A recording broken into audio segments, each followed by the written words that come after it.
હજી કઈ લાવવાનું બાકી છે? ચવાણું મંગાયું તું. ચવાણું તો ના મળ્યું, પેલો દુકાનવાળો કે નહીં. ચમ ખલાસ થઈ ગયું તો 5 કિલો ખાઈ ગઈ ચવાણું. ત્યાં પેલા દુકાને પતી ગયું. કરવાનું શું ચવાણું તો? 5 કિલો ચવાણું થાય મને. આ ધોણી મમરા ખાવાના મારા. તો એ જ ખાવાના હતા. શું એ ખાવાના? ધાણી મમરા ખવડાવે છે, ચવાણું ખાવ લાઈને સવારે. પેલા ચો જાય પારુબેનનો ફોન, મારો ફોન ચો ગયો. रुको जरा ફોન કરવા દે કે આ सबर શું करो આપણા.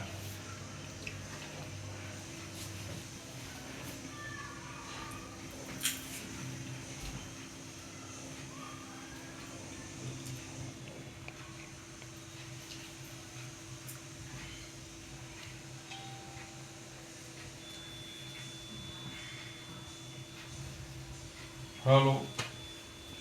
હા પારુબેન, આપણે તમે કાલે ક્યાં ગયા હતા?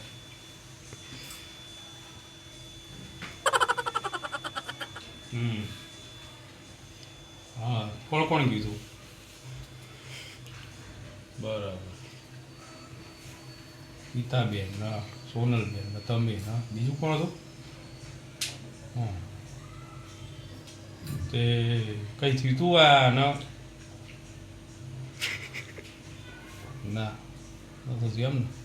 તો અત્યારે કેમ આવું કરે છે? આ ચવાણું લાવવાનું, આવું લાવવાનું, સવારથી લઈને અત્યાર સુધીમાં એ 5 કિલો ચવાણું ખાઈ ગઈ છે ને અત્યારે પાછી ધાણી મમરા લઈને બેઠી છે. મને એવું લાગે છે કે ત્યાં પેલો વડ છે ને ત્યાંથી કંઈક વળગ્યું લાગે છે. તમે ત્યાં બે કઈ વાત ખાવાની વાતો કરતા હતા? હા, એટલે તો હજી લાગે છે કંઈક વળગ્યું લાગે છે. તમે એક કામ કરો, તમારા જો પેલા ભૂત કાઢે એવા કંઈક ઓળખીતા છે કોઈ તમારે તે ગામ બાજુ? હા, તો એ બેન ચાલતા હો, ચવાણું એ બેન લેતા હો તો અમનો કોઈ ઈલાજ કરવો જ પડશે આજ, નકા નહીં મેર પડે. ડૉક્ટરના તો લઈ જઈશું તો ડૉક્ટરને સમજણ નહીં પડે શું થયું છે. ચવાણું કાલની માગું છું પારુલ બેન, નહીં લાઈન આપતા.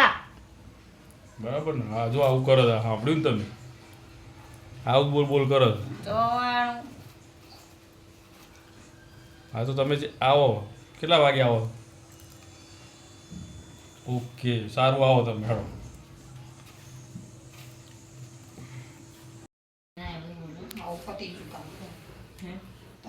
ભૂખ લાગી લો. ખાવું છે. ભૂખ લાગી કેના કરતા હતા ત્યાંની રાહ જોઈને બેઠી હતી. ગીતાબેન કે આવું આવું કરતા હતા તો મેં કીધું લાય એમને નાસ્તો આલુ કઈ ખાખરા ને એવું મેં કીધું. રોજ ખાખરા આલવાના. 2 દાડેથી જલેબી માગ માગ કરું છું પણ કોઈ જલેબી જ લઈને નહીં આવતું મને. અલા જલેબી તો મારી કાલ તો તમે કહેતા હતા કે હું 2 કિલો જલેબી ખાઈ ગઈ દરબારભાઈ લાયા હતા તે એટલી માર જલેબી થાય. મને તો જલેબી જ ભાવે છે. અલા પણ એમ કેટલી હોય 2 કિલો તો લાઈને આલી. પણ મને તો જલેબી જ અમે પારુલ બેન ને કીધું તું કે મને જલેબી લાઈને આલો, પણ એ જલેબી લાઈને મને આલતા જ નહીં એ રહે. આવું થોડું ચાલે. આ ખાખરા બહુ ખાય. આખા ગોમની જલેબીની દુકાનમાં બધી જલેબી ખાલી થઈ જઈ. આ 3 કિલો જલેબી કાલ ખાઈ ગયો. તો હજુ માગો છો? તોય હું તો રખડી રખડીને થાકી ગઈ. ડાયાબિટીસ ના થઈ જાય. સુગર વધી જશે. મારે તો જલેબી જ જોવે. મને તો જલેબી જ ભાવે છે. મારે જલેબી જ જોવે. દરબારભાઈ થાકી ગયા, મને ફોન કર્યો. મને કે જાઓ જલેબી ચોક મળતી હોય તો લઈ આવો કે. તે મેં કીધું લાવો બધે ફરી વળું. તો આપણે દુકાનવાળા વિચારવા આવી છે કે આ જલેબી આટલી બધી જાય છે જમ આજે 10 કિલો જલેબી ખાઈ જાય. આવું તો કોઈ હોતું હશે? એ જલેબી લાવવા કીધું 10 કિલો 10 કિલો ની કહેવાની. મને જલેબી લઈને આવો જાઓ. હા જલેબી લઈ આવો. હા લાવીએ છે. પારુબેન એમ કરો તમે ના હોય તો વસ્ત્રનગર મળો ને તો ત્યાંથી લઈ આવો જલેબી. યાર આપણે એમને જલેબી ખવડાવી દઈએ. મને એવું લાગે છે કે પેલા વિપુલભાઈનો ફોન આવ્યો તો મારા ઉપર. એ બુન ચવાણું માંગે છે ને આ જલેબી માંગે છે. હવે મને યાદ આવ્યું કે આપણે જ્યાં હતા ને ત્યાં મેં ખબર છે પેલું વડનું કીધું તું. તારા બે ઠઠ્ઠા મસ્કરી કરતો હતો. યાદ આવ્યું? હા, 2 જણીઓ કહેતી હતી કે આવું ના હોય નામ ના હોય પાછી ખાવાની વાતો કરતી હતી ખરી. આ જલેબી બોલ્યા હતા ખરા એ વખતે. એટલે એ ગોમતી પર આ હસી છે બે. આ ગોમતી પર હસી છે ને એટલે ગોમતી આઈ સાહેબ ની હંગાત. હવે આનો મારો કોક કેમિયો કરવો ઈલાજ પડશે. કરવો પડશે.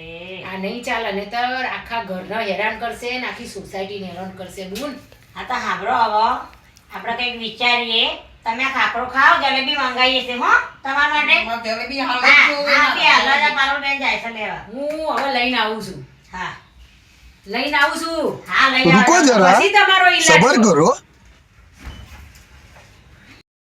करो બેન હવે જોઉં છે ને પેલા જે જલેબી માગે છે ચવાણું માગે છે ને એ બે જણીઓને ભેગી કરો એક જગ્યાએ ગમે તે રીતે અને હું પેલા ભુવાજીને લઈને આવું છું આ બેનું પેલું ગોમતીનું ભૂત છે ને એ કાઢવું પડશે નતર એમના ધણીઓ તો આપણને એમ કહેશે ફરીથી આવા નહીં દે આપણી જોડે એટલે હું ભુવાજીને લઈને આવું છું તમને બે જણને ભેગા કરો હો ને હા એવું ચલો